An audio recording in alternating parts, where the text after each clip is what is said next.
So I want all of you to understand, as soon as you use deadly force, you're not in the lunchroom anymore. You're not in the playground anymore, even though you may have done it in the lunchroom or on the playground. Now you're in the court of law. And when you step into the court of law, it doesn't matter what the other kids in the lunchroom or what the other kids on the playground think, because they're not the judge and they're not the jury. And let me take a sip of water while you digest what I just said.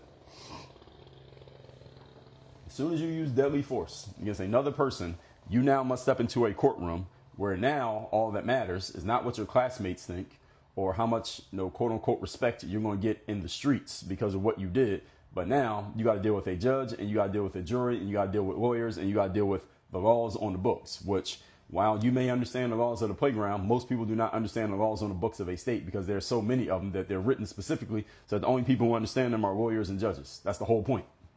That's the reason why they're written like that. And it's the reason why, those of you who are not familiar with my work, I have a show that comes out every day. Now, most of you call these shows podcasts. I call mine a masterclass, but it comes out every day. Same place you can find podcasts. It's called Work on Your Game.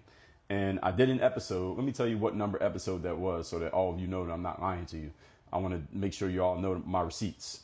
I talked about the legal system in the United States of America. And the legal system, let me see, maybe I spelled, let's call it something else. The justice system in the United States of America, episode number 2395. Episode number 2395, I told you about the justice system in America and some truths about the justice system. Here's one truth about the United States criminal justice system.